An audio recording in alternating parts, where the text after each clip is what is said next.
मित्रांनो, good morning. आजच्या mini दिनचर्या ब्लॉगमध्ये आपल्या भावासोबत तुमच्या सर्वांचं स्वागत आहे. आता आपण निघालो शूटला कोपरखरणेला.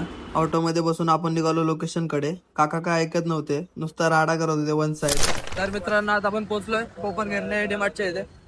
आता आपण चाललोय, सिग्नल लागलाय. आता आपण जाऊया लोकेशन वरती. तर मित्रांनो, शूटच्या लोकेशन पोहोचलेलो आहे. हे आपले सर आहेत, यांनी आपल्याला शूट साठी सांगितलेलं आहे. आपण आधी पण एक शूट केलं होतं यांचं. सर, तुम्हाला रिझल्ट कसा वाटला? एकदम छान. सरांना रिझल्ट आवडला, त्यामुळे सरांनी आपल्याला परत सांगितलेलं आहे. तर आता आपण शूट कंप्लीट करूया आणि भेटूयाच पुढे. शूट करत असताना लहानपणाचे दिवस आठवले. खूप भारी वाटलं शूट करताना. आपण पण क्लिप्स वगैरे घेऊन आपलं शूट एंड केलं. गेम चालू असताना मध्येच बाहेरच निघाला डायरेक्ट. त्याचे पप्पा बोलतात शूट चालू आहे, पण ह्याचं काहीतरी वेगळंच. तर मित्रांनो, शूट वगैरे करून आपण आता पोहोचलोय घरी. तर आता भेटूया नेक्स्ट ब्लॉग मध्ये. जर तुम्हाला व्हिडिओचा रिझल्ट पाहिजे असेल तर आपली JP सिनेमिक्स आयडी खाली मेन्शन करतो, नक्की जाऊन रिझल्ट बघा आणि व्हिडिओ कसा वाटतोय कमेंटमध्ये नक्की सांगा.